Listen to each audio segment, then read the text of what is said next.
All right, we're live. Sorry, it took me a little while to get going this morning. Got in pretty late. I went to the Giants game last night. So, good morning, everybody. I'm sure I'll wake up here shortly. I'm still slamming my coffee. If anybody hasn't noticed, the S&P 500. As a matter of fact, I'm gonna do this on the daily chart just to show what's going on here. But the market in general is down this morning. Um, The Dow futures dropped almost 500 points. U.S. jobless claims are up, and so the entire market has reacted. I'm looking right now. Let's see. Here we go. Here's the S&P 500. Right at about 1:05 a.m. dropped from 434 to 430 and continued all the way down to hit a low of 427.49 at about 520. So not too long ago. But if you've been following me on this stream, you know that I'm always kind of talking about how sometimes the market in general can kind of pull all stocks down, and that's basically what we're seeing this morning. And I'll get into each stock in a second, but Clove right now is trading down 5.6%, currently at $9.18. And you could see the drop all happened right around 105 when the market went down. GameStop is down 5.9%, currently trading at 179.35. ATOS down 6.5%, currently at 520. Here, let's pull something else up. AVXL dropped around the same time, down 5%, currently trading at 23.28. So some of these look like they've kind of hit their bottom. Like if you look at GameStop right now, um, we'll have to see how this plays out. But right around 550, looks like GameStop started on an uptrend, and AVXL somewhere around 350 started trending back up. ATOS and Clover are still kind of at their low points. Could possibly be going lower.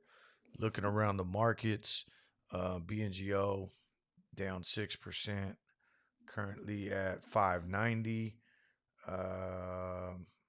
AMC seems to be the biggest loser I've seen so far, down 10%, currently trading at $40. But it did look to start rebounding right around the same time as GameStop. So right around that 550 mark. AMC got as low as 39.33. For anyone who's in AMC and space, one that I've been keeping my eye on here. Just gonna pull that up real quick. Also look to start rebounding actually a little earlier at 530, down 5.7%, currently trading at 42.33. We may see that gap fill. And if we do, I'm going to look for an entry point. I know if you've been watching this stream, and you know what, I'll just start with space since we're on it. Get on the daily chart here. So this is Virgin Galactic. They're trying to do commercial space flights, and Richard Branson's actually going to be going to space. I think on Sunday is when they're trying to get it done. So I keep saying, as long as everything's successful, I would imagine this stock is going to pump huge on Monday. If it's not, this thing will probably tank and go hit some all-time lows. But I was looking for this gap fill down to 41 yesterday. It hit 43 and found support, but right now it's trading at 42.39. So it's close enough where I think it's probably going to come down and touch this today. If that happens, I'll probably open up a position in space, just something tiny, maybe some calls for next week or something, just to kind of get a play off of hopefully a successful flight. That's kind of where we saw, was it this gap right here? This gap up back in May when it went up from 21 to 25 overnight. That was on the Monday after their last successful test launch. So something I'm keeping an eye on. In terms of everything else, again, if you're joining late, the entire market kind of dipped down uh, right around 1 o'clock this morning. I'm on the West Coast, so 4 o'clock, 4:05 on the East Coast, and everything's trading downwards right now. So, um, but looks like some things are starting to reverse already. So, looking at the rest of the market, ATOS, I did put out a video on yesterday. Um, there was some kind of negative and positive news that came out yesterday on it. The negative was there was some insider selling that happened. I think one insider sold off. Positives is they got approval to start their COVID treatment, phase one of their COVID treatment study they're doing in Australia. So kind of a mixed bag there for ATOS, but we also saw a call sweep for next week at the 550 strike. And ATOS is one that I'm like purely in for a gamma play. A gamma squeeze option chain is absolutely loaded up. I don't think the option chain is updated as of yet. No, it's not. But just kind of looking at this 59,000, 56,000, just a ton. And it looks like there was a sweep yesterday at the 550 mark. So really interested to see what ends up coming out of this. We'll double check, cross reference back once the market's open, just to see what's going on with ATOS. How the chain updates. GameStop, nothing but positive news over the last month, but nothing but red days. So still kind of just holding on and seeing what happens. Next week is when that token is suspected to drop or to be created.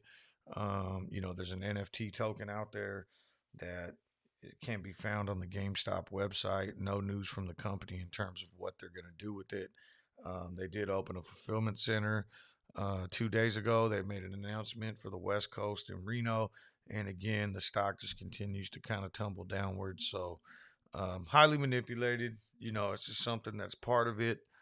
AVXL, and again, all these stocks are going to open up lower and gap down today. Is kind of the trend that seems to be going on, and that's not just these meme stocks that I've been kind of like pointing out and following. It's really the entire market right now. Everything's down by about 5%. So AVXL, still no news, nothing. We kind of do have this like looks like we're starting to trend upwards. I see Tar Heels here in the chat. I know he would be awesome at drawing some lines. I still haven't figured out how to use the drawing feature on Weeble, but it's not that I can't figure it out. I haven't really tried. I got to play around with it a little bit more. But it does look like we're kind of, if we can close upwards, like we do have an upward trend going on. So I'm expecting this stock to pop pretty soon here.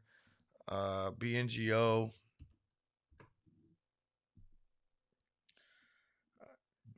The only thing that they did have some progress in China. They made this was earlier in the week that they was it We Health in Shanghai. They announced a partnership with that they were getting on the Sapphire system, and then on top of that, just recently I noticed that this morning, it might have came out last night though, that they had some publications in two peer-reviewed journals, basically referencing their genome mapping. So they got some positive news yesterday as well. Stock continues to go down, so we'll see. We'll see what happens. Let's get to CLOV.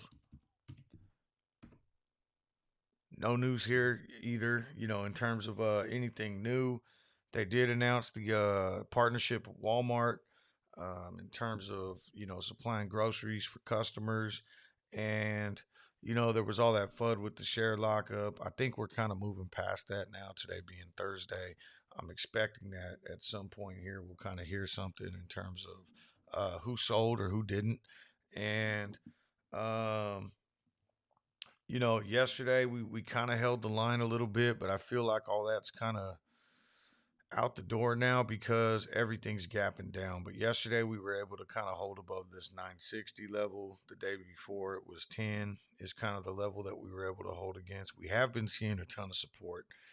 We have been seeing some major buys coming in near the bottom, and I think we'll continue that. But it's just like I said, the entire market today might be pretty interesting because the entire market kind of gapping down the way it did. We could see everything just start ripping upwards, at the bell, or things could kind of stay in a downward trend. It looks like the S&P is up. I'm going to pull that up real quick just to keep an eye on that today. So, like I said, it hit a bottom of 427.49. And then it did start trending up after that. And, like GameStop, nothing but green candles since then, which sometimes can kind of indicate what's going to happen with some of the other meme stocks. But the market in general looks like it is starting to move up a little bit. So, um, up 1 point right now. We'll have to see how this plays out. Um, Max pain for this week on Clove is $12. That's the price that market makers would like to pin us at. Um, they're gonna have to do some work to get us back up now, right? We're at 972, or what are we trading at? 918. So I'm hoping that works in the opposite direction as well. Taking a look at Ortex data on Clove. So where are we at here? Shares on loan, 53 million. We didn't really see a huge net change yesterday from what I recall. I think it was maybe like the last time I had looked, somewhere around 200,000 difference in borrowed shares, as in terms of what Ortex is reporting. And estimated short interest to float 35, free float on loan 47%. If we come down, have they started updating? Yes, it looks like 171,000 returned shares this morning, 1.8 million borrowed for a net difference of 1.7 million. Cost to borrow is still high, 25 on the low, 39 on the high. I mean, we did see this high number at 300 at one point, sometimes at 200, but really that could just be one lender that's charging that much. The big numbers, the average, and the average cost to borrow right now is 31%, which is still ridiculously high. So right now they're estimating an additional 3% on the short interest change. And that's basically because, with this net borrow of two, if everything was to hold the same today, tomorrow we would see this number here somewhere around 56 million on shares on loan. And that's basically these numbers up here for Ortex don't move throughout the day. This is based on yesterday, the close yesterday, and then these numbers are updated live throughout the day and will be added in to that number for tomorrow. So that's kind of how it works. That's why I keep going down here and referencing the today's changes. iBorrowDesk. Let's see if that updated at all. So our first update of the day has us at 950,000 available. So they're showing returned shares with a slight drop in fee. I mean, slight 0.6%. Um, but again, iBorrowDesk is only pulling data from one broker. So whereas iBorrowDesk is showing a net return of 500,000 from the close yesterday, um, where we at? Clove is actually showing 1.7 million on Ortex being borrowed today. So again, just kind of track them both. I don't believe, just looking at the numbers, I don't believe Ortex tracks interactive brokers, which is who iBorrow looks at, because sometimes these low numbers that we see on iBorrow, when we've seen some low stuff here, hasn't lined up with what the low is being reported here. Where if iBorrow's the lowest one being reported, then it should show up here, which tells me Ortex doesn't track that data. So we're getting data from two different places right now. Let me pull this back off.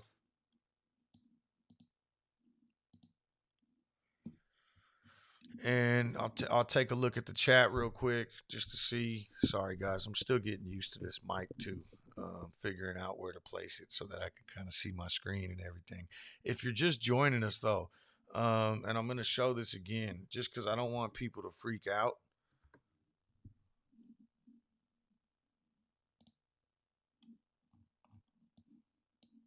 That's the S&P 500.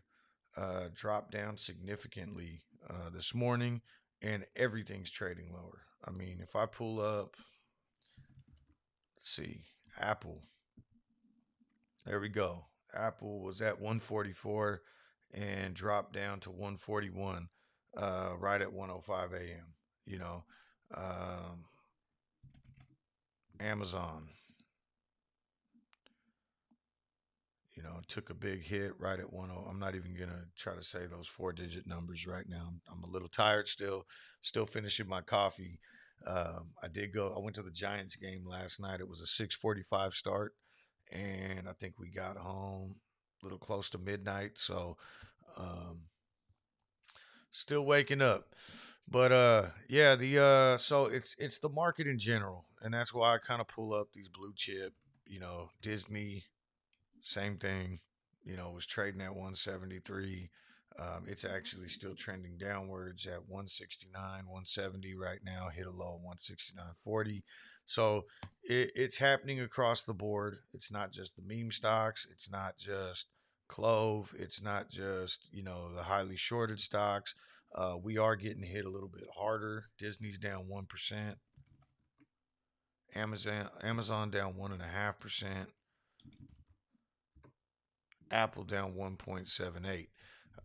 You look at some of these stocks again. I'll kind of go through them before I get to the chat. But Clove down 5, GME down 5, ATOS down 6.5.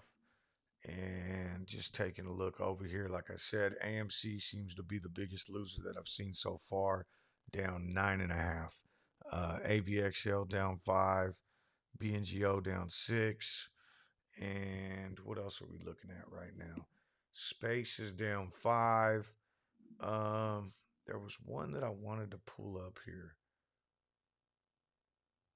Oh, MRIN. I don't know what's going on with that stock. Um, during Tar Heels stream yesterday, someone said check it out, and so I went in and took a look at it just to see what was going on, and found some pretty interesting stuff on Ortex. Again, I haven't done any research on this. I haven't opened up a position on it or anything like that, but this really kind of blew my mind. Estimated short interest of the free float 126%. So, I mean, anything being reported over 100% seems pretty insane. I know MRIN's been on a run for almost a week now. You can't get in on all of them, but that's some extremely high numbers. And I know I said I was going to take a look at this last night, but by the time I got done watching Tar Heel and I had some other stuff going on, um, I don't know. I just got busy, and then we had to run to the Giants game and get there in time, and I never really got a time to do any research into the stock. So I haven't opened a position in it, but it is something that I'm going to be keeping an eye on because that's some insanely high short interest if that's accurate.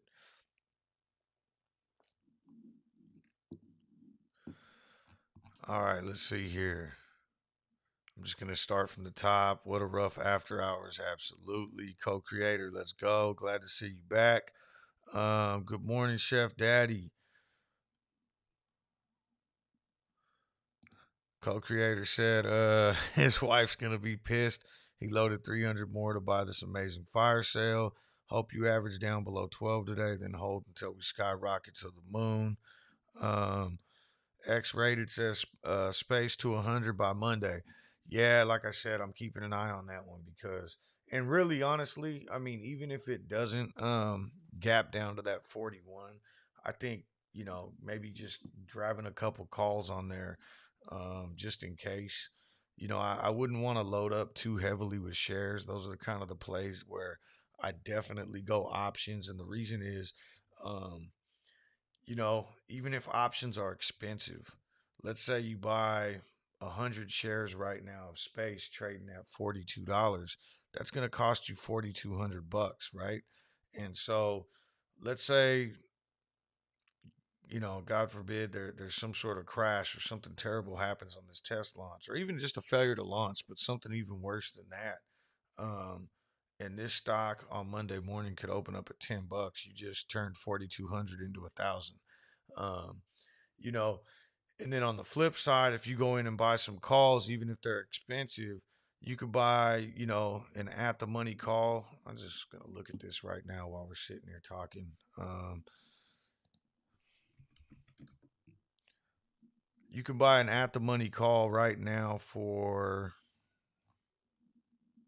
apparently nothing. Nothing's loading up on here right now. Is that just space that's not loading up, or is my computer taking forever? No bid and ask. Hmm. Um,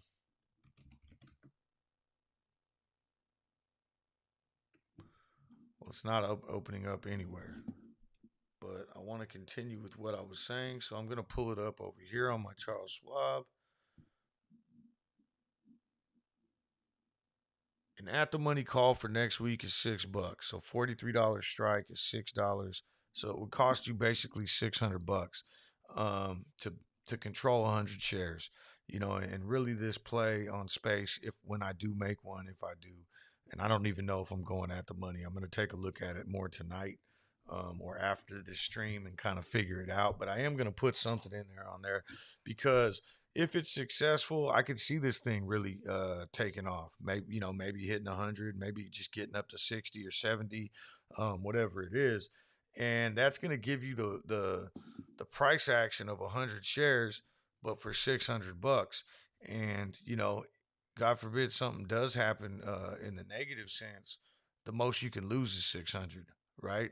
And that's the way I kind of look at it with the call contract sometimes too, and why sometimes it's a little bit better to just go that route, because once you get to in the money, you're going to make that same price action as the stock goes up as if you owned 100 shares. So it's just a way to leverage your cash and also minimize your risk at some points too, right? Because this is also, I think space is a risky stock. Um, I mean, they haven't been making any money yet. Um, and I'm not saying it's a bad stock, but they haven't made any actual money yet, right? All this is based on speculation. Um, but I could see this thing fly, after a successful launch on Sunday. So, Tar Heel, good morning. Thanks for coming in here.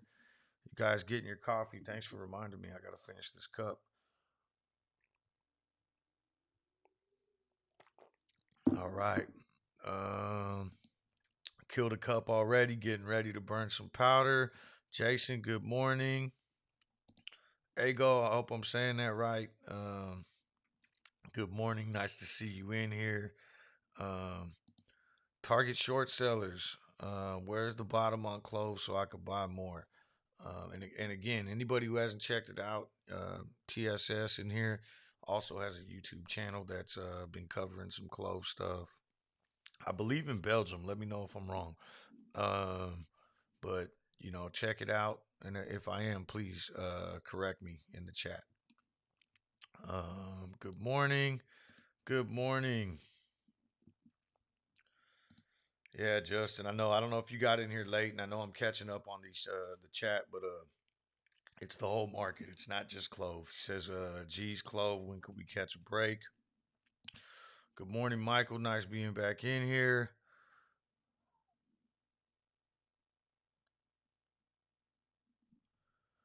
Let's see.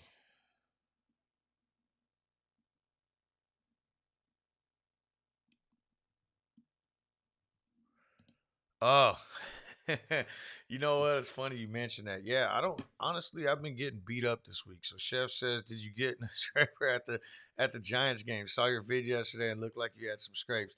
No, so I actually made that video right before I left, but I have no idea what happened to my nose. It just I woke up one day and I kind of like scratched my face and I had this cut and it was bleeding, and it's been about 3 days now, but it's getting worse. And like the other day I got out of the shower and kind of like brushed a towel over my face and started bleeding again. And I think I just needed to heal. No idea how it happened though. And then on Monday, after the stream, I was putting a spare tire, on my messing around with a spare tire, taking it off and putting another tire on the car, and I cut my finger pretty bad, ripped a chunk of skin out of my finger. So I've got a couple cuts all over my body right now. I've been dealing with this week. Um,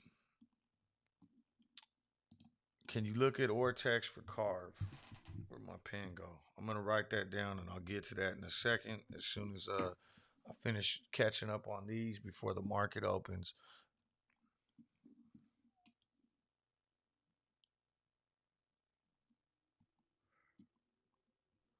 Craig's getting a white claw for breakfast. Uh, I don't know what time zone you're in, but it's pretty early right now. But good for you, man. Go celebrate. We got to keep the spirits high. Mark Anthony, what's up?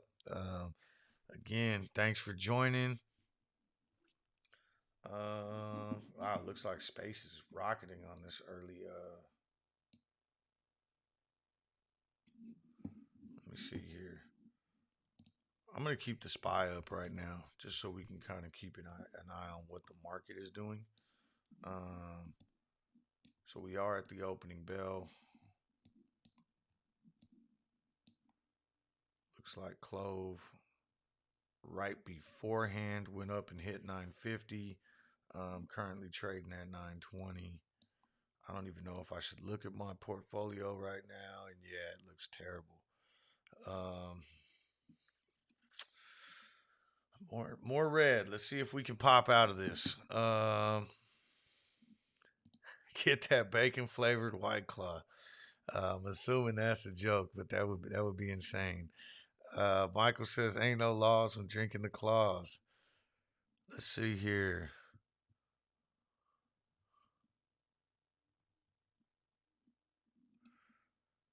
Now, Chef wants a bacon flavored White Claw.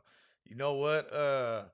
Tar Heel, we gotta at some point we gotta get sponsored by White Claw. Me and you, we'll do like a stream once a week where we or maybe you can get it going for your stock tails. That would be awesome. Uh, I am seeing a lot of green candles around the market. AMC, popped up. Space is currently, I mean, everything's down right now, but Space opened from 42.50 and it's now trading at 44 and it's still going higher. So it looks like some of these stocks are looking to fill the gap here pretty quick. The SPY is going up to, uh, kind of the same price action we see with Clove. I'm seeing across the board. So it looks like everything's trying to get up here and fill that gap. BNGO is only down 2% now. Really popping up there. The only one that's really not in terms of the stocks that I'm looking at is ATOS. But it looks like everything else was at a huge discount this morning and is starting to rise. Um, let's see. How fun is this stream going to be when Clove starts to run? Yeah, it's funny you mentioned that because I had mentioned it on text message to Tar Heel yesterday. We kind of talking about it a little bit, but it's hard streaming during these red days. When there's nothing positive, especially with right now. I mean, I'm in 5 different stocks. Obviously GameStop and Clover my big plays, but I do have small positions in 3 other ones too, and it just seems like everything's been red over the last week or so. So it's hard. It's definitely harder to do this. I can't wait till we get, another day like that first week that I streamed. Um, Maybe it was the second week, but I was fortunate enough to be streaming during that nice little run, and that was a lot easier and a lot more fun. Um,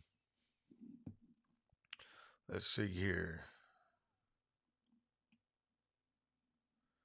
Nice co-creator, good stuff there. Broke his own rule, bought some more during pre-market at 920. Now we're seeing it go up. Yeah, this still could be a green day too. I mean, like we talk about gap fills and how I've been talking about it a lot. How whenever you have these gaps, 9 times out of 10 or 99 out of 100, I don't know exactly what the number is, but they get filled, and a lot of times it happens same day. So the gap right now for Clove, I'm not going to zoom out on everything, but would take us back up to what, this 972 mark. We're almost there, and just that momentum alone could end up blowing us right through there. And reversing this thing. S&P has a pretty decent gap to still get up there and fill, getting up to 435. But it looks like green candles all around right now. Even ATOS joined the party now. Um, let's see what happens. Just looking around the market. And again, so much volatility in these opening candles, but BNGO down 2.5, ATOS 2, AVXL 2, AMC still down 9%, GameStop 4%, Clove 2.5, and Space has almost filled the gap. Um, there goes my $41 entry point. So Space is almost, I mean, it already touched there in that opening wick. So um, yeah, I think the retail sentiment, everybody, on this stock is that it's time to kind of get in before the launch and just take that risk. At least that's what I'm thinking. Again, I don't have a position in Virgin Galactic right now, but um, potentially gonna pull the trigger here today or tomorrow and just buy something. Um, all right, yeah. So my social media game, Tar Heel, isn't that great, but I'm really good at retweeting. But I do need to start. Let's get after it though. I think that would be awesome, especially for stocktails. It'd be like a perfect fit. So uh, let me know. SRT, that clove candle's trying hard. You could do it, little guy.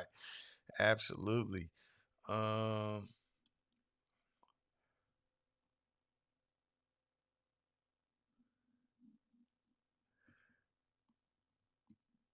get those spirits up, White Claws up.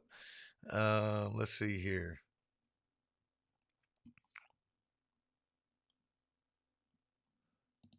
Last couple weeks kind of feels like an AA support group.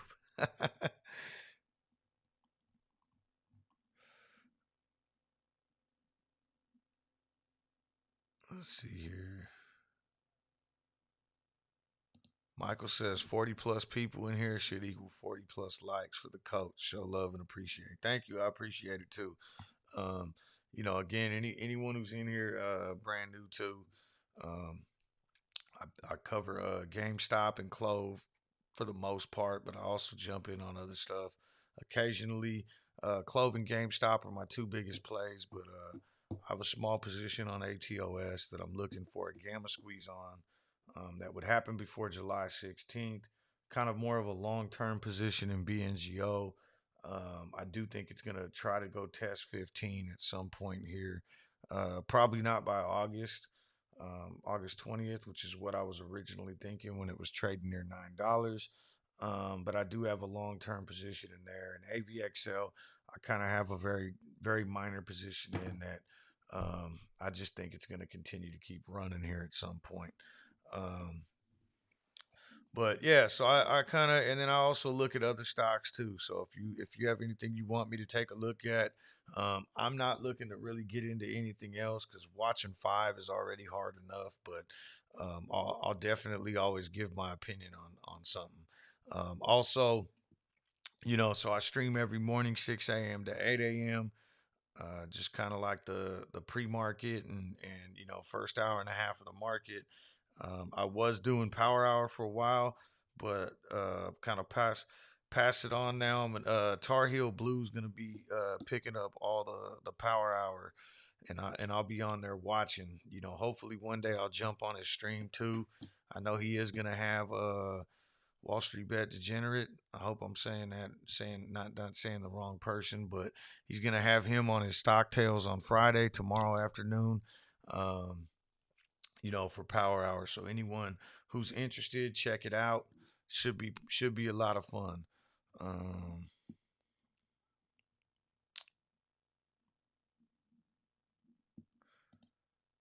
all right, Vincent. I just mentioned that a little while ago. So we just checked the Ortex data on MRIN.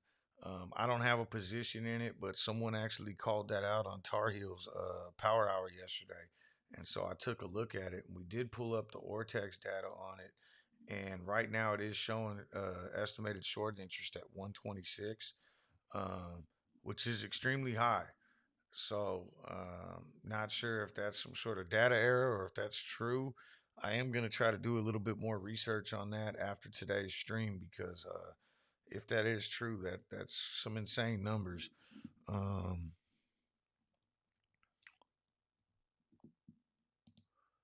if anyone is in Carve, it's ripping, trade suspended. All right, I'm gonna check that out now. Jason, since you asked earlier, let me pull that up. I think you wanted to see the Ortex on it, right? CARV.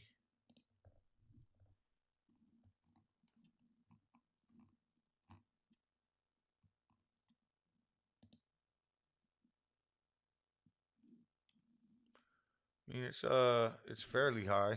We got what is this? This must be an extremely low float stock because 700,000 or shares on loan, not even a million, and short interest of 53. So extremely low float stock, I would imagine. Be careful. That's all I could say because those stocks can move just as fast downwards as they do upwards. Um, let's see here. So it's up 83%. So it didn't give a damn what the SPY was doing this morning, huh?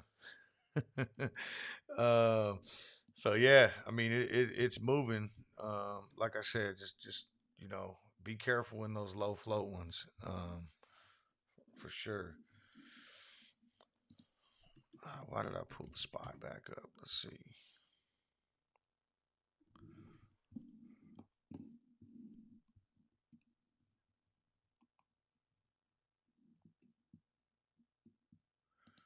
What are your thoughts on DD now way below IPO price?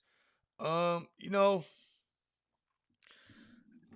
this IPO, like the whole reason, if anyone's unfamiliar with like SPACs in general, special acquisition company, which Clove actually started off as a SPAC. I know Space, I think Virgin Galactic started off as a SPAC, and some of these other ones. But the whole reason that a lot of these companies went the SPAC route and continue to is because of kind of the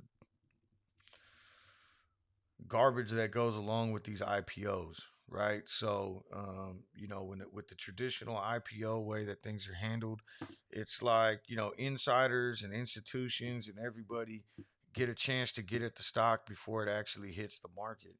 And so, they get to load up on all these shares at way lower prices. And, then you have the talking heads on TV talking about I think Didi. When did that come out? That was 3 days ago. So or on Monday. When was that? Must have been last week. But either way, so it looks like it started off at 1665 is where it actually IPO'd at. And again, I don't know much about this stock at all, but I just know what happens with a lot of these IPOs is you have a bunch of insiders who knows they might have got in and institutions and just people who have more access than we do to these stocks. They might have got in at $5, $8, $10. So then the stock comes out, and by the time all this buying happens, it hits the market at 16. And you got Kramer or whoever else on TV pumping it and telling everyone this is going to be the next big thing. And so a bunch of retail jumps in and gets this thing up to 18. And what happens? All these, you know, people that have more access than we do that were able to get into this stock before we did, they dump. I mean, they just made a quick double up or triple up, depending on where they got in. And, and then you see this stuff continue to fall. IPOs are very, very scary, because you're getting in late. Even though it seems like you're getting in early right at the beginning, but you're getting in late. Um, let's see here. AMC is in big dump mode, down 10%. Well, it is going down. Uh, well, I mean, everything's kind of going down too. But AMC didn't really see those green candles that it started off with. And it was the biggest loser this morning as I was kind of looking around the market. Everything, right around 6 a.m., everything was down about 5%, again, because the markets in general were down. But AMC was about down about 10, and it looks like it is continuing to fall. So we'll keep an eye on that one too. Um, Coach, you seem tired. You doing all right? Yeah. So I mentioned at the beginning, I went to the Giants game last night. I took my kids to go watch the Giants play the Cardinals. Game started at 6:45. We got home a little close to midnight, so I am a little tired. Thanks for reminding me, though. I got to finish this cup of coffee.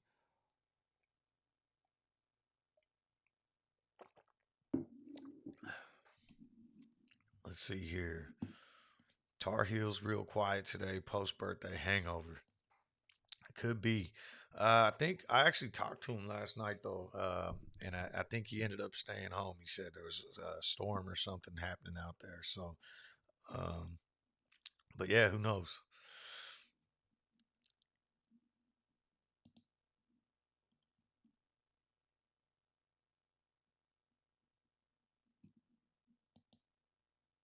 All right, I'm gonna put this up here just because you mentioned it. So it was Wall Street Best Degenerate. Okay, so yeah, so again, power hour every day with Tar Heel, but tomorrow specifically is Stock Tales. I think he's gonna do that every Friday, and he is gonna have a guest on tomorrow. So I won't be able to catch it, but I'll be watching the repeat later on. Um, so we're going camping tomorrow after the stream tomorrow morning. So I won't be able to get on there and check it out, but I will be probably having my own stocktail once I get set up at camp.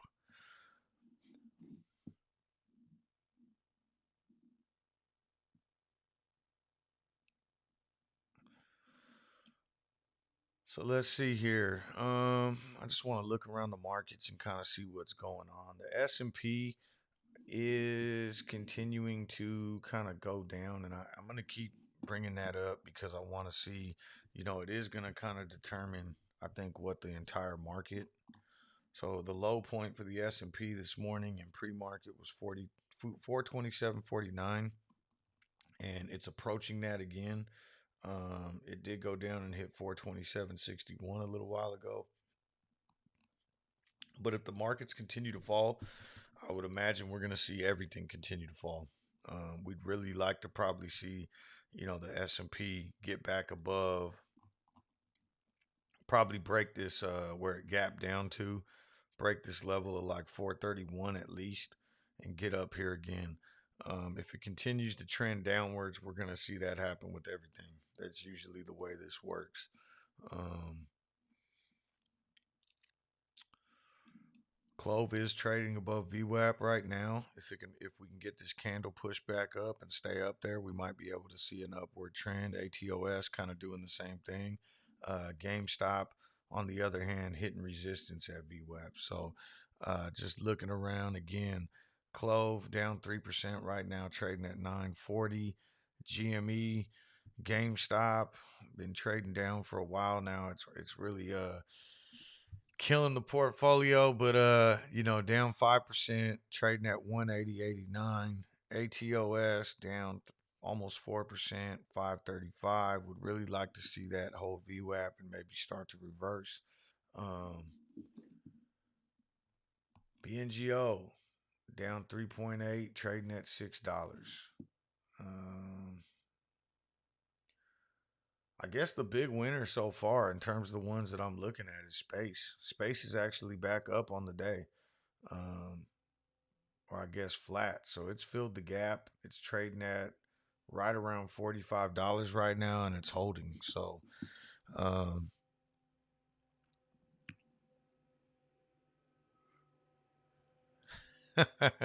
SRT, that's funny.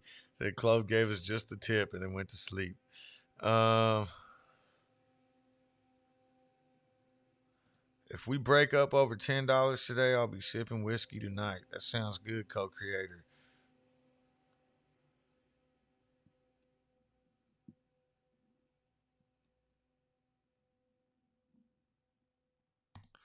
What do you think about the Robinhood IPO, Coach? You think they'll get shorted like crazy? You know what? Um, in terms of retail, I think it's kind of mixed. I mean, I'm not looking to short them. I don't even when does the IPO actually happen? I know the ticker symbol is going to be hood, but um, I mean, I know a lot of people are upset with Robinhood, rightfully so, and I think the speculation would be like, yeah, everyone's gonna pour in and short them and all this other kind of stuff. But I don't really think that's gonna happen, at least from a retail standpoint. I think that the people that are invested in AMC or GameStop or some of these other stocks that kind of have it out for Robinhood are gonna they're already heavily vested in everything else, and they're holding on to their stocks, or they're holding on Clove right now. Um, and I don't know if anyone wants to take on that risk, at least from a retail standpoint. Um, I also think that maybe that could be a trap too. You know, these Robinhood is kind of, I mean, I'll just in bed with Citadel and a couple other places. I think, just based on their actions back in January. And, you know, I would imagine that they're IPOing. They're going to have the support of these bigger kind of institutions and hedge funds and the same people that they help manipulate those other stocks, the meme stocks back in January for. I think are going to kind of have their back and help prop them up. And if anything, they want us to kind of waste our money and dump it into trying to short Robinhood. So. Um, and these are guys that have the money to kind of pump into it and unlimited risk with shorting. And I'm not saying I've never shorted stocks before, especially when I day traded. I have, but I don't know. I'll be interested to see how it turns out. But I don't think it's going to get a ton of retail piling in to buy it. Um,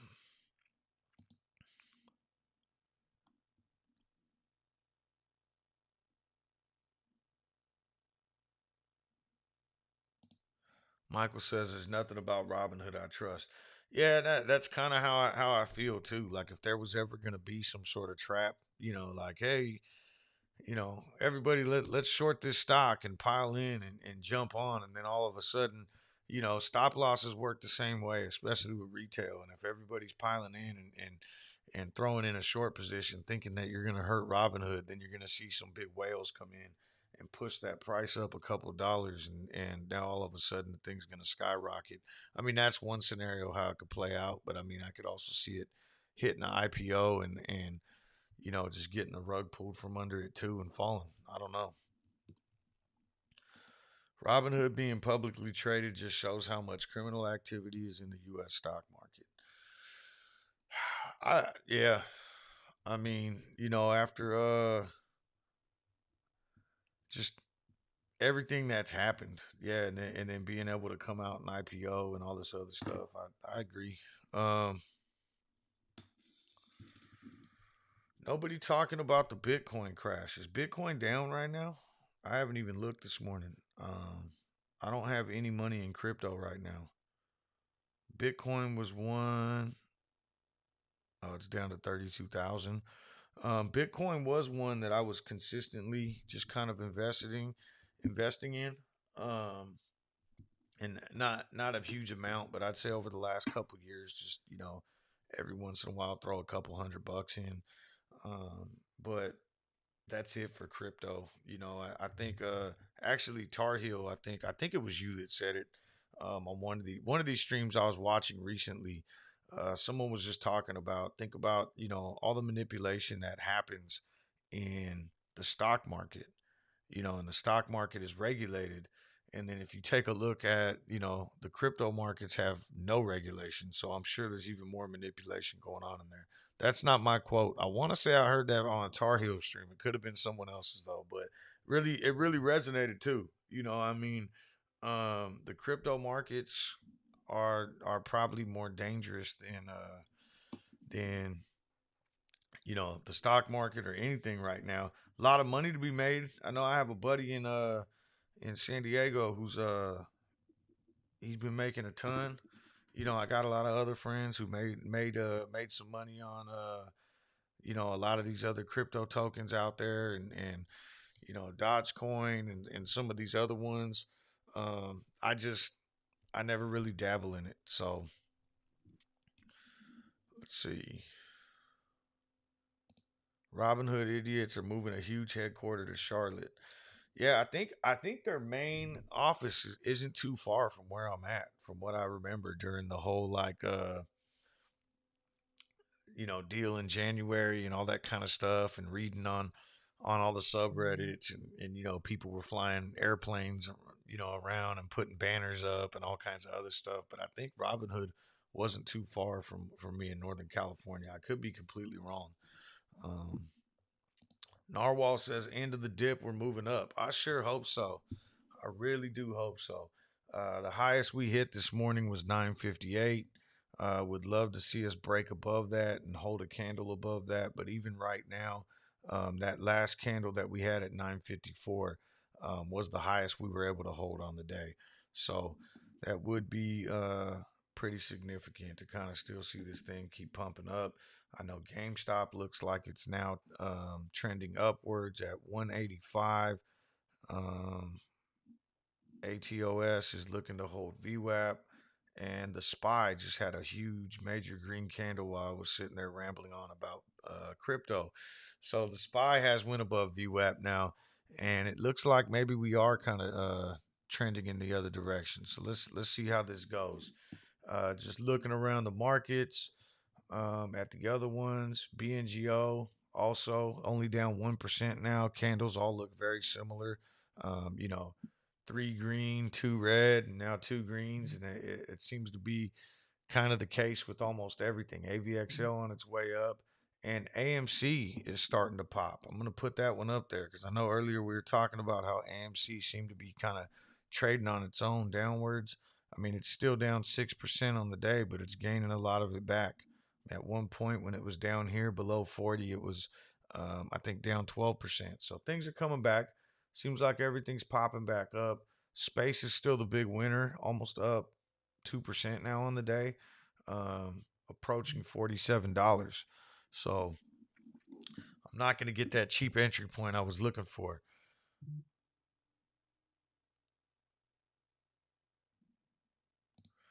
When I joined this morning, there was an ad on the start of your video. Did you get to the monetization now?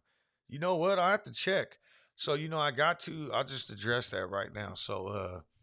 And I haven't messed around with the settings and all that. If there is some kind of crazy ads or something, Tar Heel, send me a message and let me know what the video looks like later. I know some of my buddies watch these videos too, and I'm just interested to see what it looks like from the other end because I don't want to have a ton of ads on here or everything. But actually, yeah. So as of Monday night, I hit over 1,000, right? And then I went in there and kind of clicked around, like trying to figure out how to do it. And it was like, you had to click on this, you had to click on that. It said it was going to take a couple weeks. But then on my way to the Giants game yesterday, I got this email notification that my channel was being reviewed.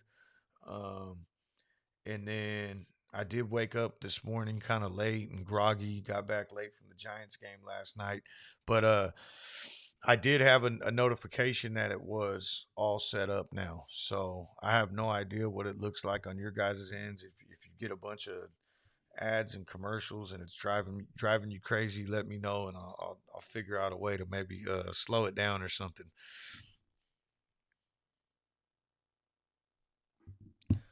All right. Like we got quite a few people in here too. Thank you for anyone who's just joining. If you're liking the content, obviously I don't want to sound corny and keep saying it, but hit the like button, hit the subscribe button. Help support the channel. Um, let's see. Actually, SRT, I might have to talk to you about that because I know you got a ton of. You've been doing this, I would imagine, for quite some time now. So I'd love to talk with you offline just about the whole YouTube experience and everything. Um,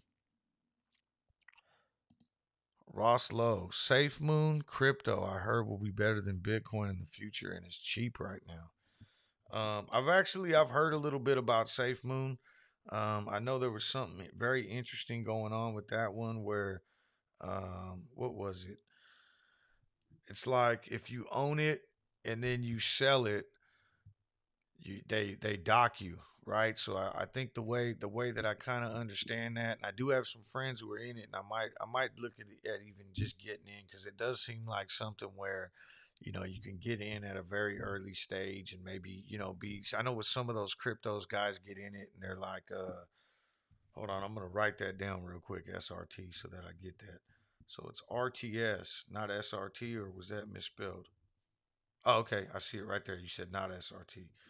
All right.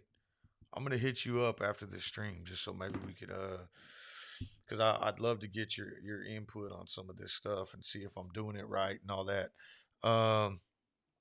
So that Safe Moon, no, I heard that like basically, let's say I own $1,000 worth. When I want to go sell it, it's only going to give me 800 back, and what it's going to do with that other 200, and I could be way off on these numbers, is it divides it amongst all the Safe Moon holders. So it's kind of like, as you continue to hold it, it's depositing stuff back into your account and everything like that. That's what my neighbor was telling me. But yeah, I definitely, I don't know. I think I kind of pulled out of crypto at the right time.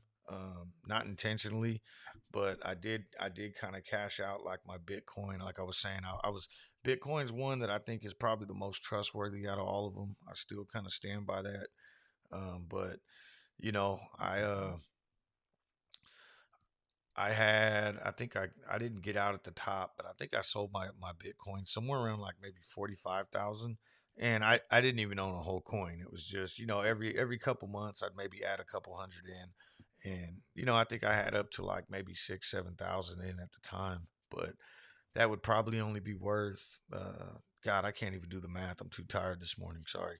Uh Driven Latino. Let's see. So new to your channel, what are you using to trade? So I actually trade through TD Ameritrade, which is Thinkorswim platform on my phone, and I also trade through Charles Schwab, which is Street Smart Edge, which I have over here.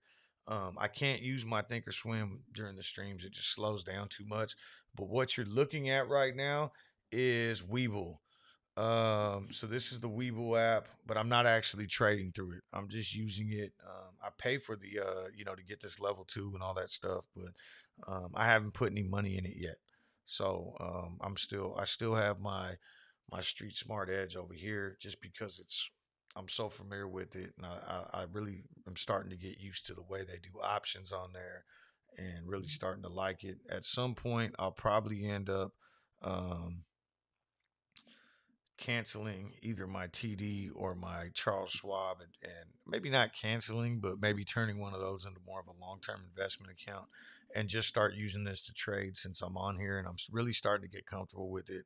I would recommend Weeble for anyone who's maybe new or looking for a new software. It was really easy for me to kind of learn. I think I started, it might have been 2 weeks now, and I've kind of been learning as we go along. Speaking of options, not to change the subject, but we never did go back and look at the options. I was waiting for the markets to open, and I wanted to see where ATOS was.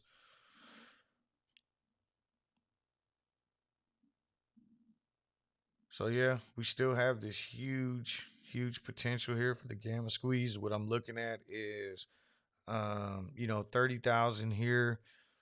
So the float on ATOS is 100 million. Okay. Um, Pretty small.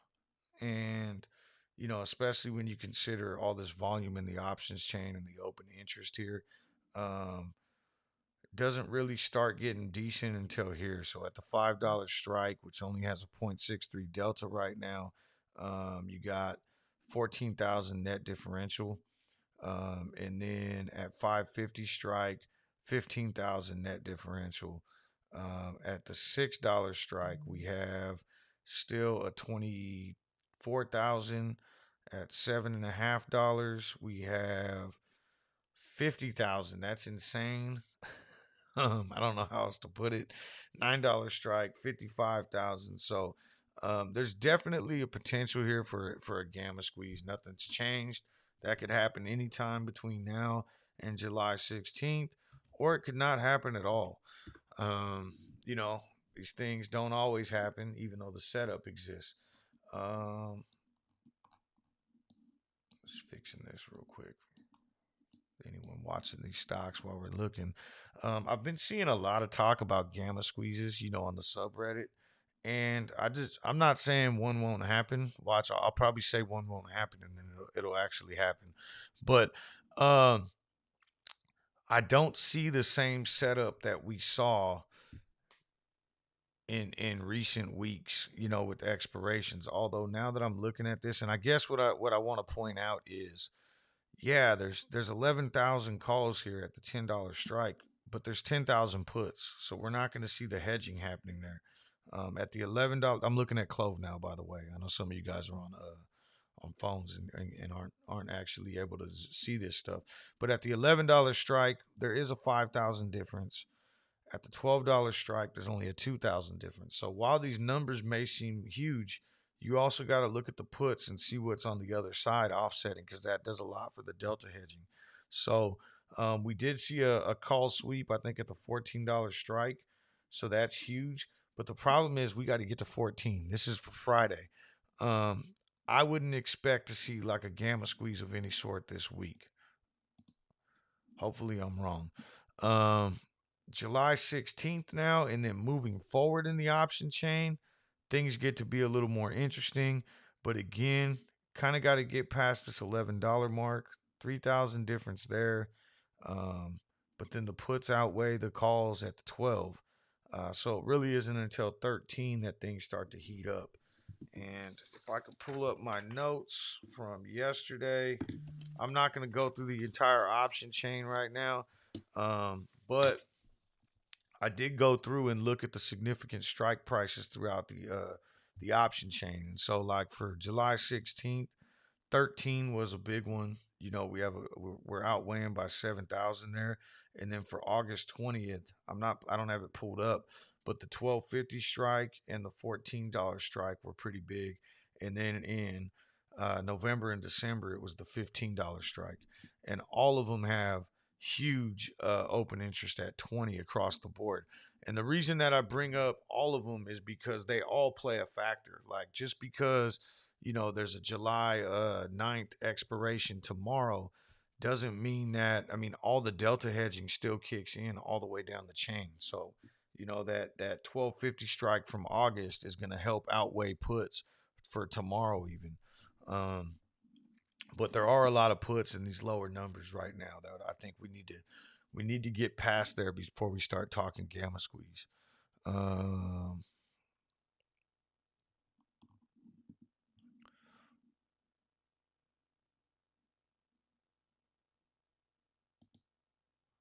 Says broke through that 4 hour line on the 5 minute and got through a resistant candle. Yeah, so Tar Heel was drawing some lines yesterday on his stream, and he was actually I don't want to, let's see, just pointing out that the 4 hour I gotta figure out, I don't even know how to get that up there. I think it was the 4 hour chart and pulling up some resistant lines on there, and you know I don't know if he looks at it with pre-market though. I don't remember seeing all this stuff. Um,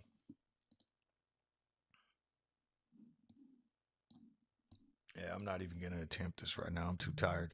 Uh, Check out Tar Heel. He's got some really cool technical analysis going on right now, and I want to say that's what Chef's referring to is he pulled up some pretty cool resistance and support levels using the 4 hour time frame, and it sounds like we broke through that on the 5 minute. So uh, I'm really hoping this thing turns around sometime soon. But even if it doesn't, and I'll keep continuing to say this, I think that clove at $9.50 right now is a steal. I think that clove at $13 last week was a steal. This is a stock that should be trading at 20, $30. So, um, we are getting a deep discount, but it also might take some time. And, you know, all these squeeze plays, you need to be ready for volatility. GameStop is a stock I've been sitting in for 6 months, and I've seen some lows of $80, after hitting 350, and then, back to highs of 350, and then back down to lows of 180. But the floor is continuing to raise, and I think that's what's important. And this is a long term play. Can it happen in the short term? Absolutely. But I think you got to be willing to kind of hold on to this for a long period. Speaking of short squeezes and volatility and everything else, I'm just gonna pull up the Ortex data real quick. Um, so again, we saw 53.6 million shares on loan at the beginning of the day, and it does look like a net differential of 2.2 million now. So this might be, is this updated?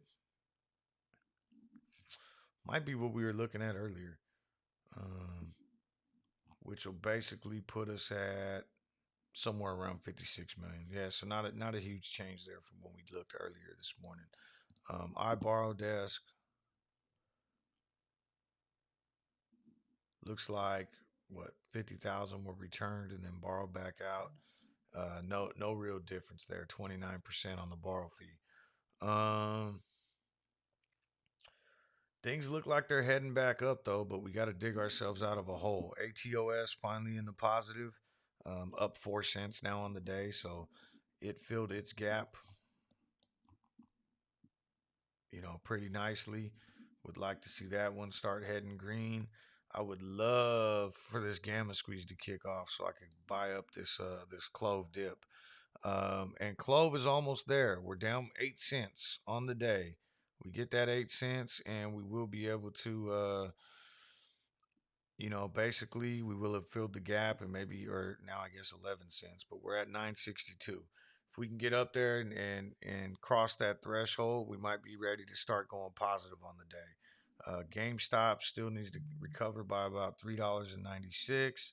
AMC only down 6% now, trading at 42.25.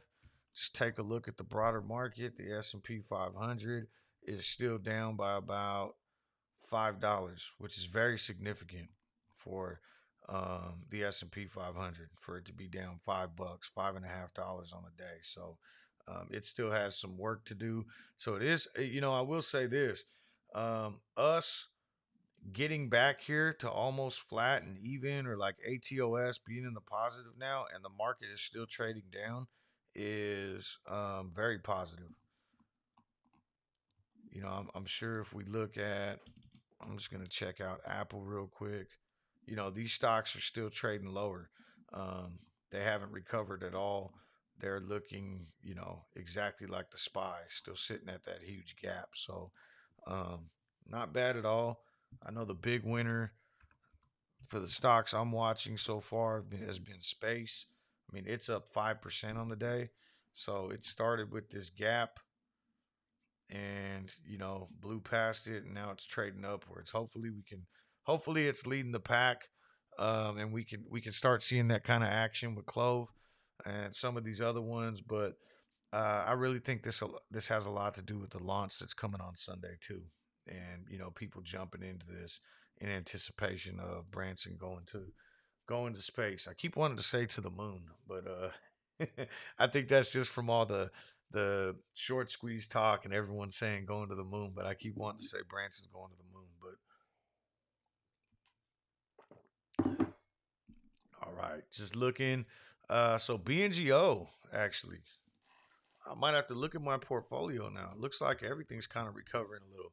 BNGO up 4% now on the day. So again, filled the gap and moving upwards. So looks like a lot of these stocks might be rallying back. AVXL kind of flat. It's up 1%.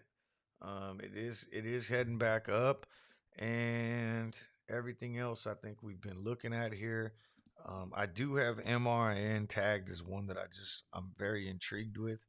Um, but it's down 11% on the day. So there goes that for intriguing. Um, if you're joining late, yesterday on Tar Heel stream, somebody had said, check out MRIN, and I did. And what I saw on the Ortex data was estimated short interest of free float of over 100%. It was sitting at 126. It still is today, and it looks like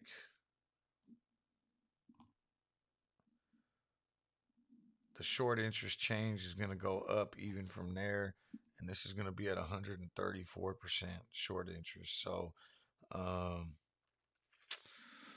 definitely something I'm keeping an eye on.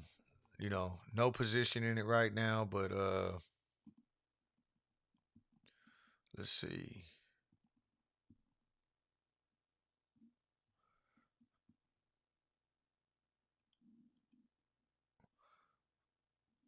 Sorry, I got way behind on the chat. Co-creator says this is looking like healthy stepping to me. Am I wrong? No, it does. I think we're kind of going up. Take a little breather, go up, take a little breather. We want to see this as we continue to climb. Um, that's definitely healthy. Let's see. Okay, so I must be behind then, Chef. Yeah, because that's exactly what I was just talking about. It looks like everything's kind of bouncing back now. Um,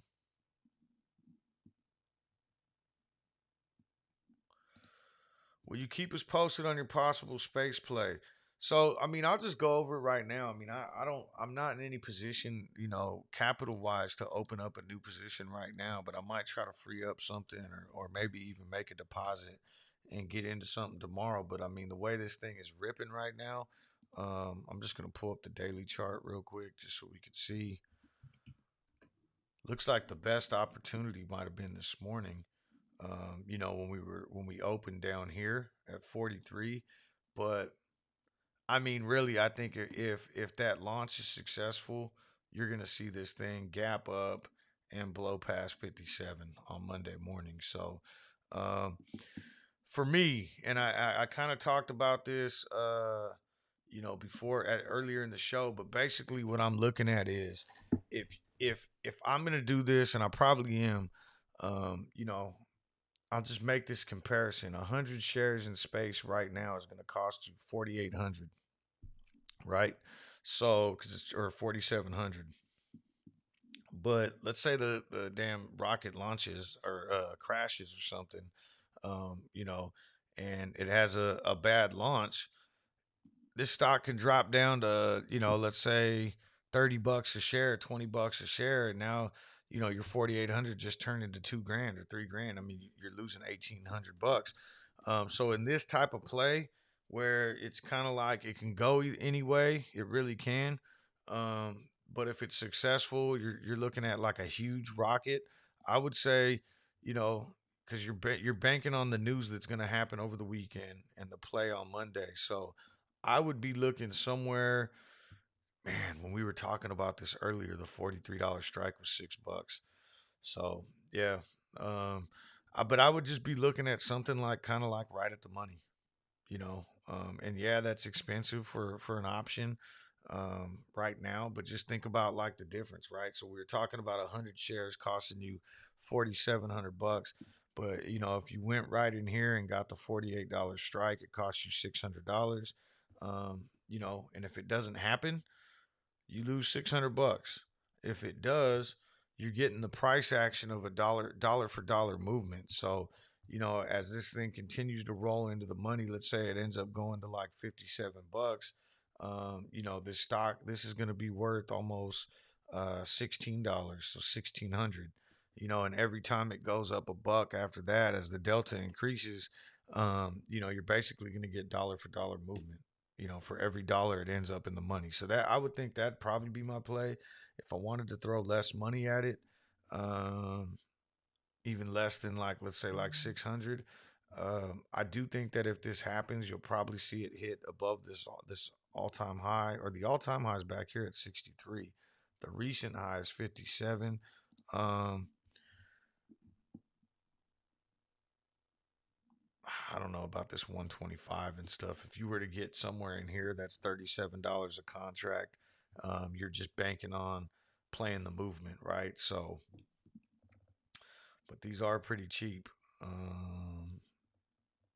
See, if I feel like if I was gonna pay 385 for something, I'd rather just pay the 600 and be safer. But also, if we're expecting this thing to really blow up and maybe roll past 60 or 70, you could go with like top of the chain and just buy your FDs for 40 cents. Obviously, I'm not thinking it would get to 125, but the play here would be off volatility, right? So you would buy, let's say 10 of these contracts for 370 bucks, at the 125. And then on Monday morning, if the stock was to just absolutely go bananas and get up to like 70, 80 bucks, you would just want to cut it then, because you're still way out of the money. And every day, Tuesday, Wednesday, Thursday of next week, you're going to be losing hard on the premium on this. So, if you were going to do like a FD type play, get way out here at the top of the end of the chain, that would be something that Monday, when it skyrockets, you want to cut them quick. But who knows? I mean, this thing could blow past 125. I have no idea. I just my expectation is that if it's successful and Branson's able to go out there and he's beating Jeff Bezos to space and all that kind of stuff, I would imagine Monday's going to be absolutely insane for this stock. Um, but I think what I'm probably going to do is maybe grab a couple more near like at the money. I honestly still haven't decided yet, but probably somewhere in here. And really, I don't think the dollar amount in here matters too much. So I guess what I'm getting at there is, if I had $1,000 to spend, I would probably go with 252s, um, as opposed to 148. If I had 1,400 to spend, I would probably maybe even go here and grab God, my math is off this morning, but you know maybe 357s, or that's 12 bucks. But still, either way, somewhere in here, I think getting in on any of these, and then if it happens, it happens. You're gonna see the stock go up. You're gonna see the premium on these skyrocket on Monday morning, and just know that if you're out of the money as it's going up, you're gonna want to cut loose at some point, because you don't want to be out of the money on next Friday, right?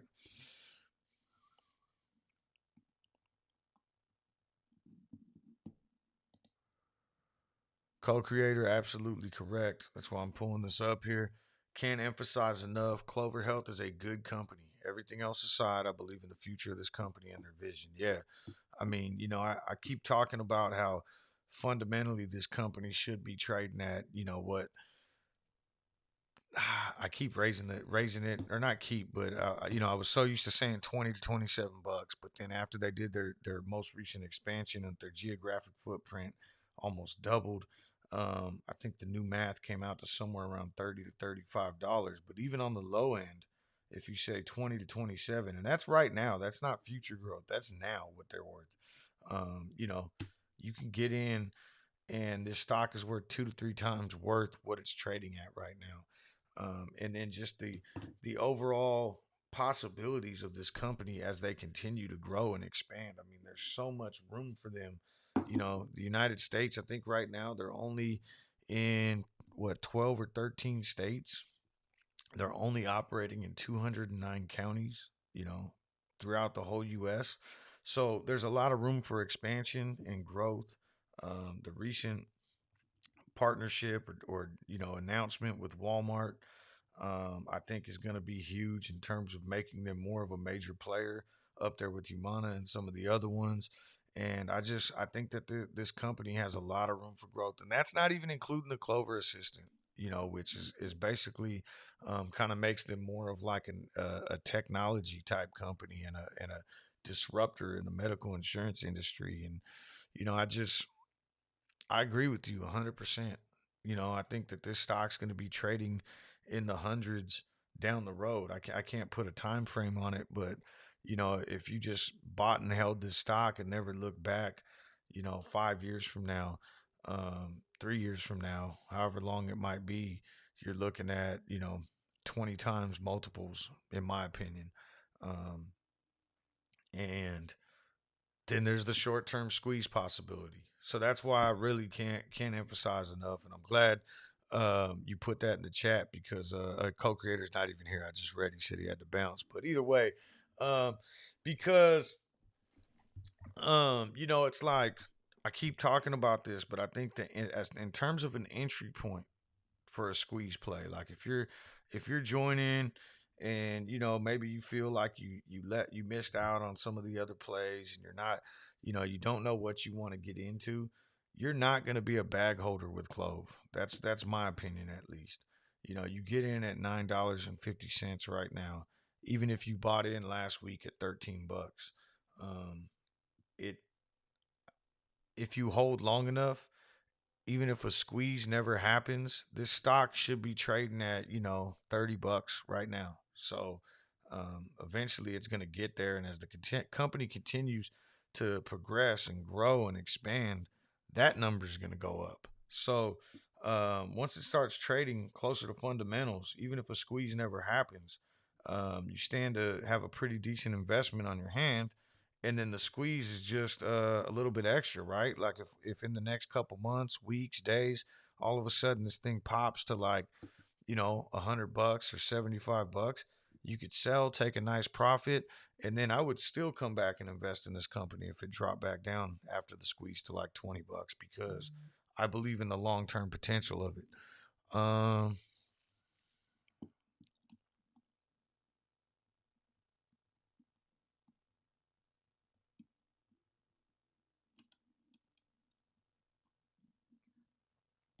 Michael says everything's above VWAP. Absolutely. Right now, it looks like just looking around the market. I mean, we're looking right now at CLOV 955, ATOS 561, GME 185.75, um, MRIN 1667. That one's at minus 13%. I don't even know why I got that up here still. All right, so AVXL is all of these are still in the red today except for ATOS. But looking around, BNGO is up 1% on the day right now, but it's up. Trading at 652. AMC still down 7.7.5%. But it's trading at 41.65. Space still the big winner, up 4% right now, trading at 46.73. And the S&P 500 is SP. What the hell is that? There we go. Down $6.50. So the markets are still and I think what's important here, and is like I said, we're trading opposite of the SPY right now. I mean, yeah, it drug everything down, but we're seeing recovery. Clove still has a little bit of ways to go to get there. We're not far off though, just 13 cents. But everything went down today, but the broader market still hasn't recovered from this morning dip, where we're seeing that some of these meme stocks and popular stocks, or at least the ones that we're following, have, and some are even starting to see green. BNGO right now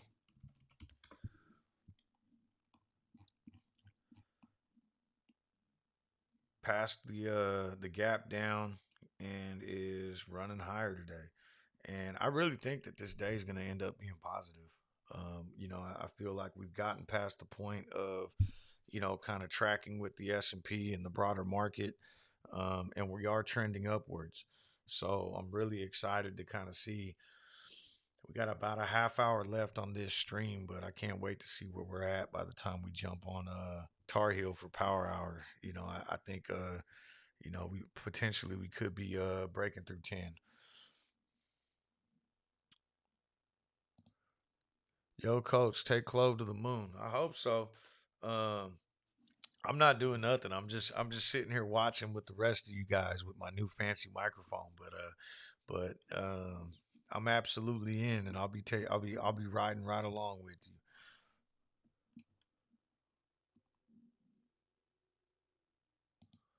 Wow, Jason, that's great. I know I was saying that was low float and everything. I think when we looked at it, it was, oh wow, yeah.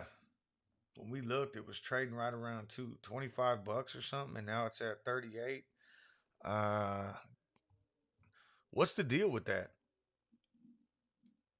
Let me see.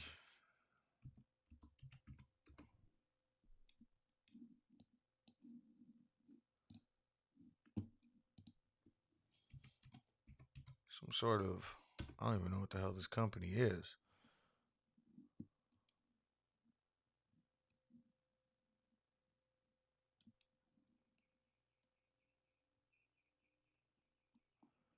Doesn't seem like there's even any news on this stock. Huh. That is an insane candle though.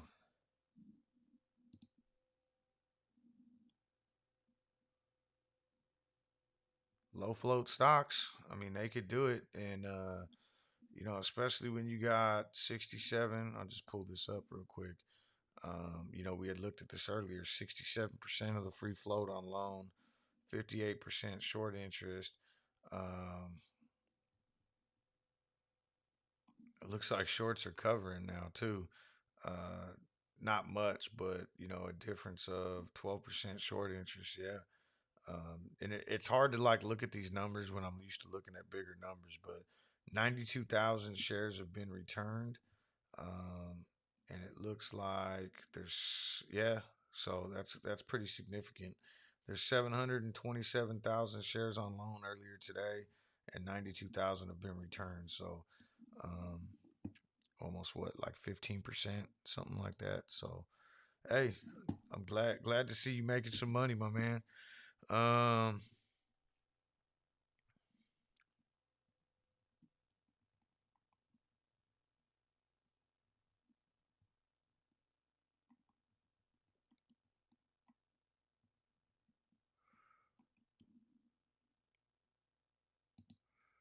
What's up?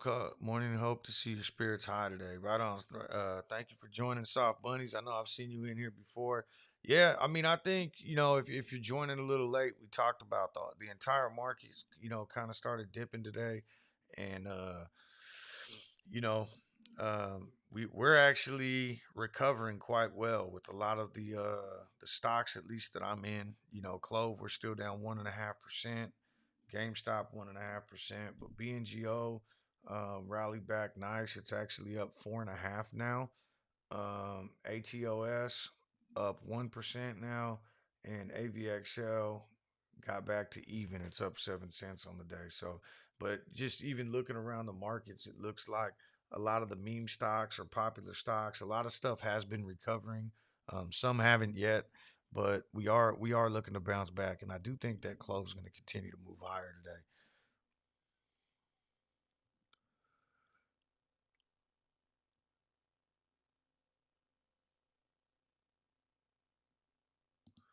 Don't you think with Clove at 950 and highly shorted, the risk of being short is too high? Positive news or a buyout offer. Short time to find another stock. Yeah, no, absolutely. I mean, we're sitting down here at this low point. We've seen people that are, big buy orders that were willing to come in and buy the stock up at 10, buy it up yesterday at 950, 960. Um, it's making it more intriguing for retail to come in and grab this, especially when you look at, that the short interest is still high in this. There's still a ton of shares on loan. The cost to borrow is still extremely high. Yeah, I mean, I think this is extremely risky for someone to be short this stock and to stay short this stock. Especially when it's trading so low fundamentally, lower than fundamentals. And that's all it's going to take. I mean, we did get some positive catalysts though this week too, or last week, and it just seems like right now it's not enough to move the stock, those catalysts. But I think, the more stuff starts to come out, the more Clover expands, the more good news we kind of start seeing, earnings, all that kind of stuff. It's just going to make it harder and harder for someone to stay short this stock. But the big number, I think, is just the cost to borrow. It's costing them more to hold their borrowed shares right now.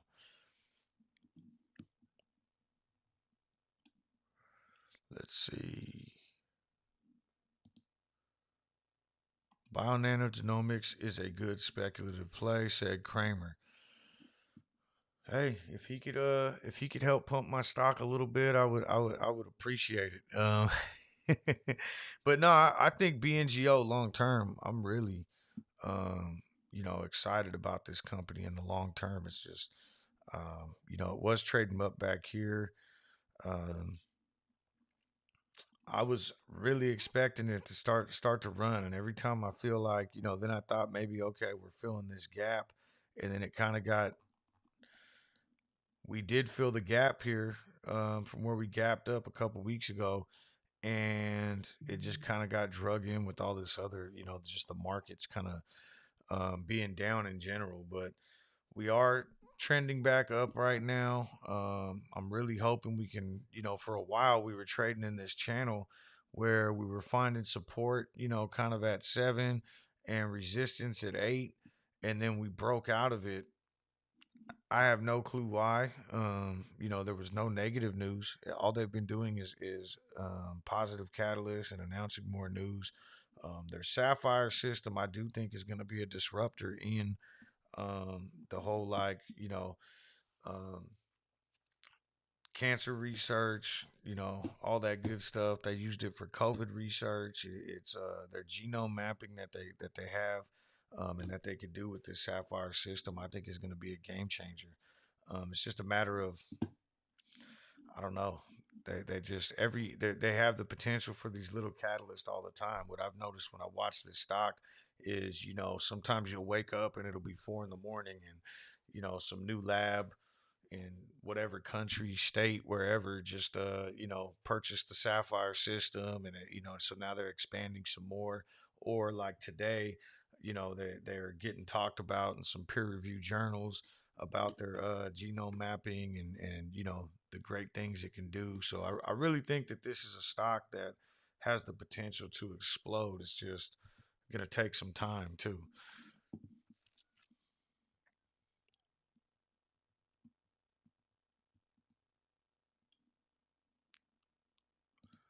Nolan says the market owes us a good day.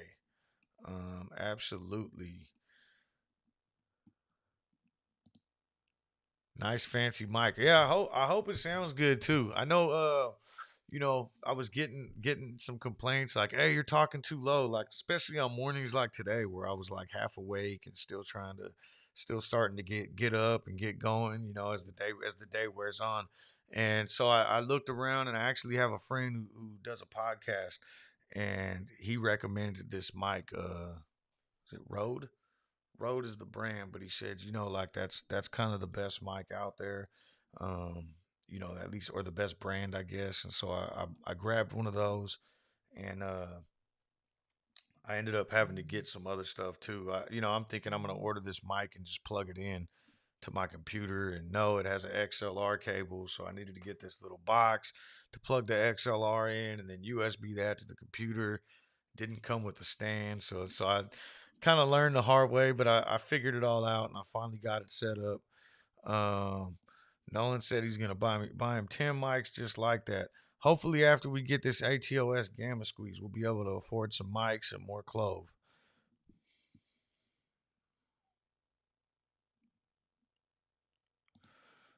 It has 150% short interest. That's the news. Oh, that was Carve.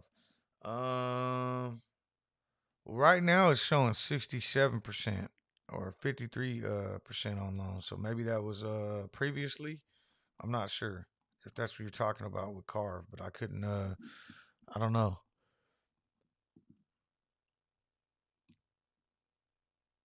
If AMC breaks consolidation up, it could rip. Let's see. So still down 4%.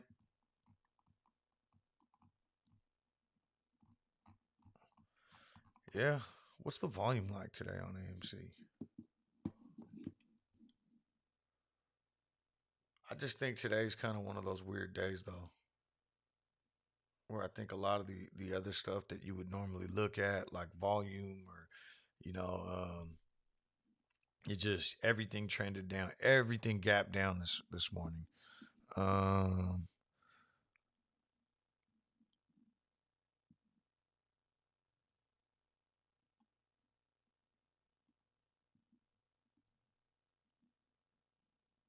let's see here. B tip. CLOV equals Medicare funded business.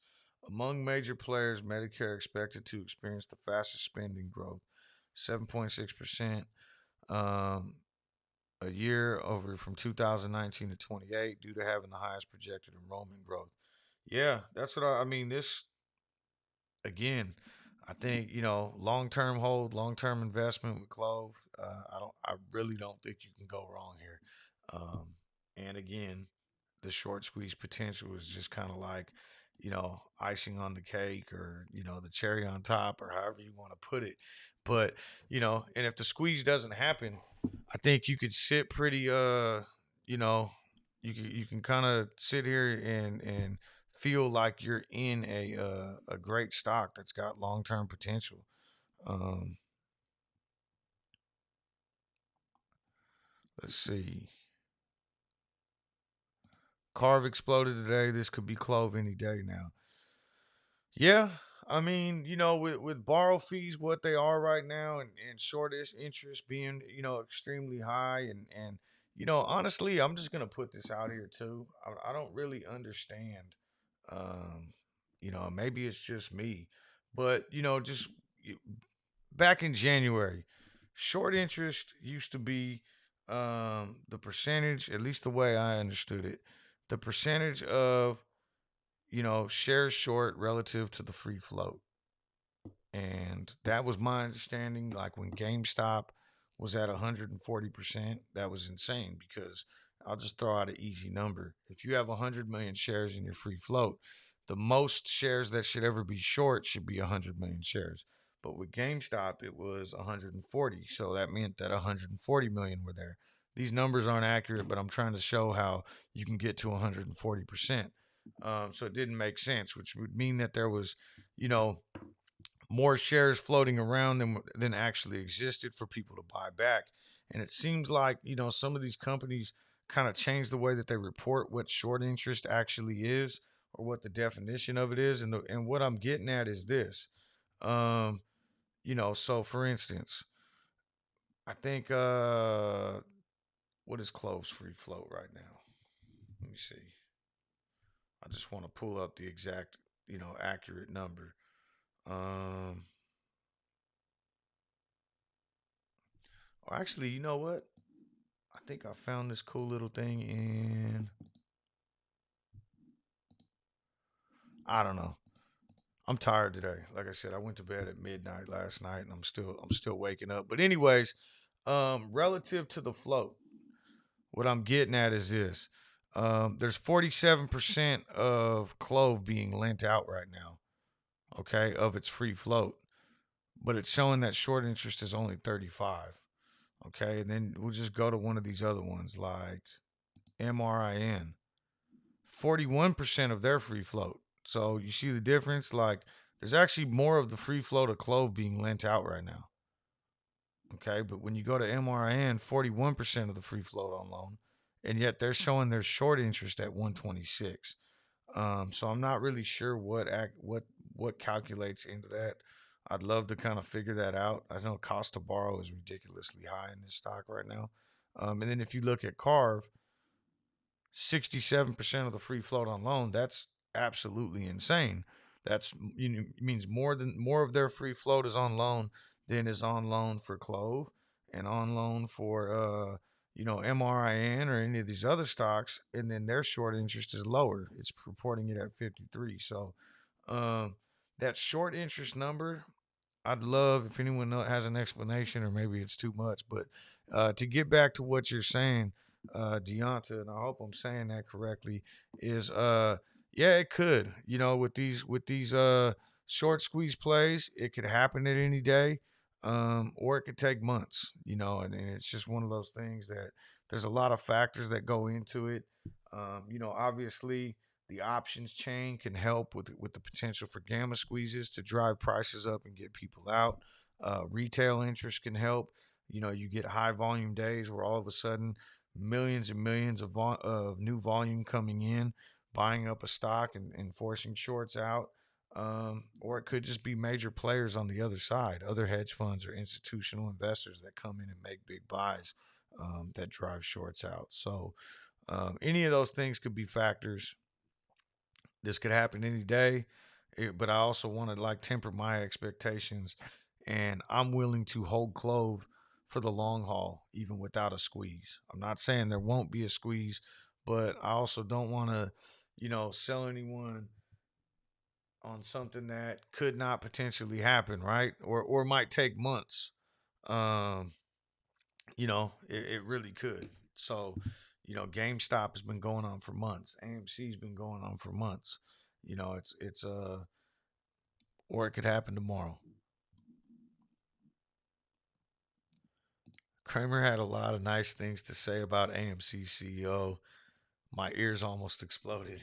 He flip flops a lot. Like you know, he'll be on the GameStop hype, and then the next day he's telling people to sell it, and then the next day he's talking crap about short sellers, and then he's pumping Clove one day, or I feel like he's just so up and down.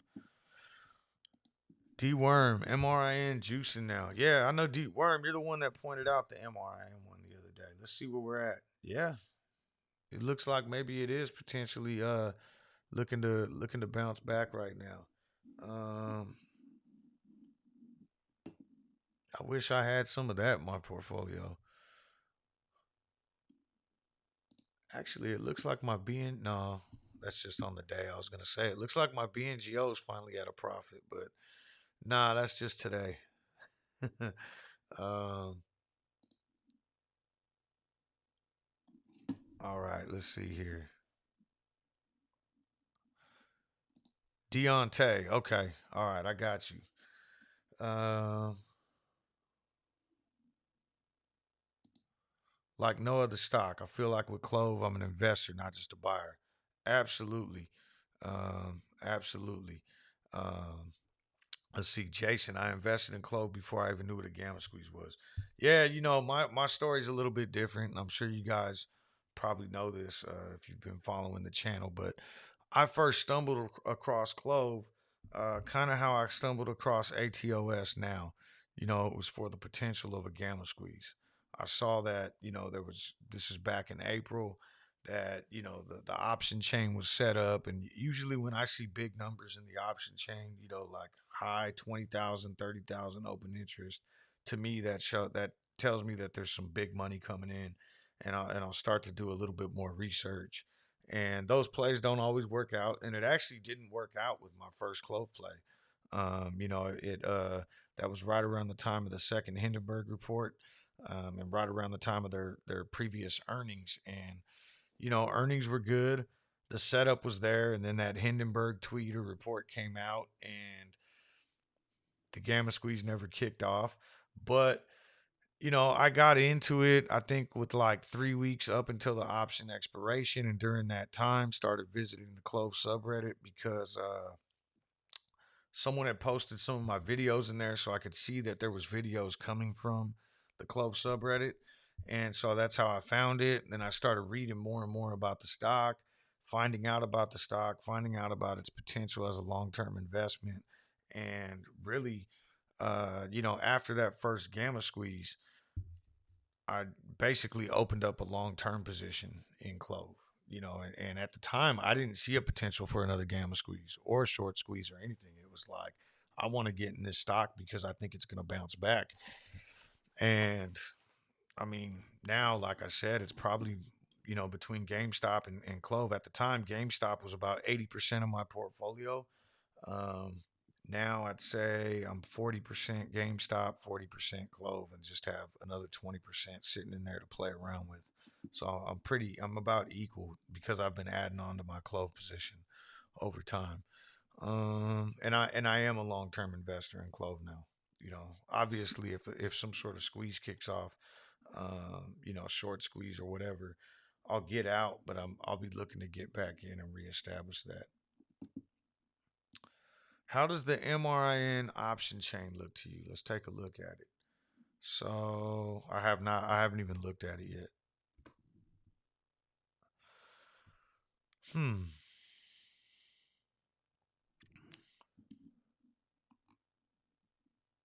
Is this every strike available?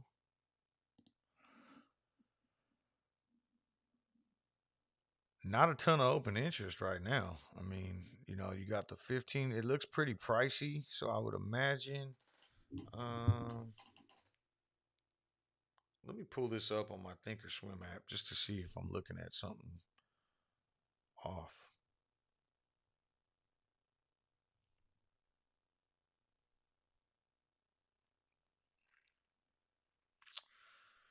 So IV is extremely high. The July 16th option chain is showing 300% IV.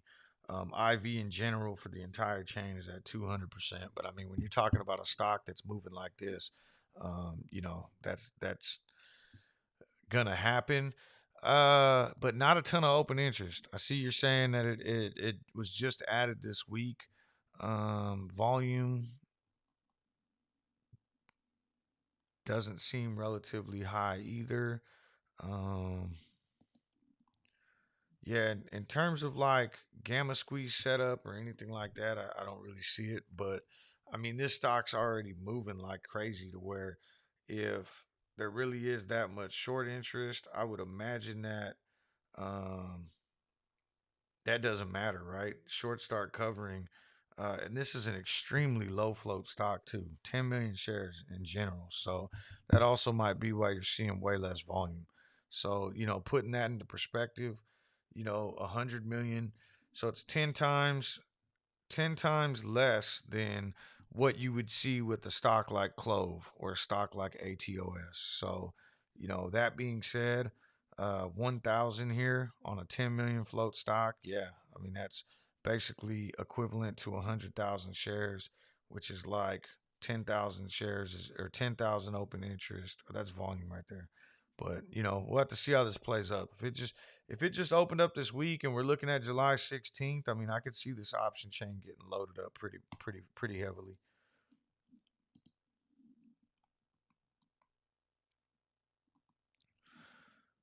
Tar Heel Blue says we have the most beautiful. I'm gonna say the because you capitalized it instead of the. We have the most beautiful bullish ascending wedge forming on the 10-minute right now. Just FYI, flat top, horizontal line, fingers crossed.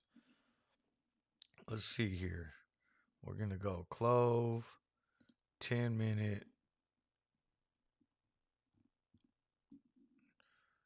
Okay, so here we're ascending upwards. You know what? I'm gonna try to do some drawing. I've never done any drawing inside Weeble real quick, but let's see. So we're gonna come over here. I'm gonna put up the 10-minute right now, and see if I could draw some. So let's see here. I'm gonna go trend line maybe, and we're gonna go something like that. No, see, this is why I never do it because I'm not. There we go. I'm gonna maybe go from here to here. So you're looking at like something like this. And then I'm going to go ahead and draw another trend line and something like this, touching off these points up here. Here, here, here, here. Is that kind of what you're looking at? Is we got an ascending triangle, and so if we could break out somewhere above like 965, we'll be ready for liftoff. Oh, look, it's even transferred over. Um, I'm not too good with my drawing. I do pay attention to technical analysis, but I'm just not used to this right now with using this Weeble. I might have to go to Tar Heels class later on today and figure this out. But absolutely, that does look nice. That if we can break out of that kind of that zone, um, potentially. I mean, we still need to get back to yesterday's close, which is 972. So that should probably propel us past that. But I'd love to see us get back into the $10 range. Oh, nice! I got the approval. All right, let's see. Chef Daddy's leaving. Thanks for joining. I appreciate it. Really, thanks for coming in. Clove, please break up. Let's do it. And Tar Heel says we need to break out of that sucker. All right, so we do got about 5 minutes left. Before I leave, I want to point out again, Power Hour moving forward. Go check out Tar Heel Blues channel. He does a great job. And then Fridays are fun. Stocktail hour, kind of unwind for the week. That's every Friday, but for go support him. You know, if you're new to this channel, his channel's Tar Heel Blue. Subscribe to me, subscribe to him. I don't think I've said it yet today, but if you're trying to support the Clove community, subscribe to everybody that's clothing or covering Clove videos. Dutch Trade, Sean Stocks, Al Trades, Target Short Sellers is another one. But go in there, subscribe to everybody, and hit like on all their videos. That's going to help get these videos into the algorithms and help getting other people to see these videos as they're searching up other stocks. And that's just going to help build the community and support the community. Also, check out the Clove subreddit. And on top of that, we are going to do another roundtable. This time, hopefully, it'll be round. I know last week it was square. It was just me and Tar Heel because some other people had some issues, couldn't make it on. But confirmed for sure for this week's roundtable, it's going to be Sunday night, 4 o'clock on the West Coast, 7 on the East Coast, and it's going to be me, Tar Heel. Dutch Trades will be there for sure. I think Al Trades is going to come in for sure, and there may be a couple other guests. And so we're all going to get together, discuss Clove, talk about where the stock's headed, what's going on with it, maybe the future, and the short squeeze, everything in between. All right. Real quick before we sign off, so Clove does kind of have that kind of bullish pattern going right now. If we can get that breakout of kind of like the 964 level, I would imagine we'll be celebrating in Power Hour with Tar Heel later above $10. GameStop still down 2% on the day, down $4, trading at 186.74. ATOS is positive, up 1.8%, trading at 565. MRIN also positive on the day. That's I'm putting that one out there for D Worm because I know he's in on it. BNGO up 3%, currently trading at 648. AVXL up 1%, currently trading at 2478. AMC still down 5%, 4294. And Space, the one that got away from me, it's like the Great White Buffalo, the one that got away. If anyone knows what movie reference that's from, please let me know in the chat. But Space is one that I didn't get on, and I've been looking for it to drop so I could get back in. Um, Currently up 4.5%. I'm still probably gonna throw something in here before the weekend because I really think that this thing has the potential to skyrocket. Just to play Monday and then sell on Monday off the hype. Um, so yeah, that's about it. No one knows the movie Hot Tub Time Machine.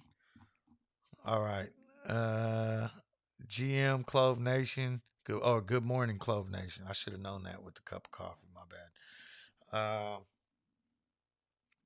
All right, everybody. Again, thank you for joining. I appreciate it. Hope you had a good time. I know I just started waking up probably about 20 minutes ago. My apologies. I was up really late last night. I'll try not to do that anymore, but it did take me some time to get going today. So thank you for bearing with me. I think someone described me as a bear coming out of hibernation once, sometimes in the morning, that it takes me a little bit of time before I really start getting going. And really, I need my coffee. So like, if I try to get up at 5 at least. Sometimes I'm up at 4 just because I'm weird like that and I can't sleep. But I'll get up at 5 and slam a couple cups of coffee so that by the time I come on the stream, I'm awake. I've done some research. I've done some reading today. I kind of dragged out of bed at 5:15, got my coffee going, sat down here at 5:30. I don't even think I started drinking the coffee until the stream started. So, again, thank you for bearing with me. I appreciate it. Hopefully, I'll see all you guys tomorrow, Friday, July 9th, and we'll get a nice end to the week. Maybe get back, at least get back up to 10, 11. I know Max Payne's at 12, and that's where they're going to try to suppress the price down. But I'll be happy to get back to 12 and be fighting to get to 12. So if we if we can see something like that, I will be a happy camper. All right. Thank you again. See you guys tomorrow. Don't forget to check out Tar Heel this afternoon.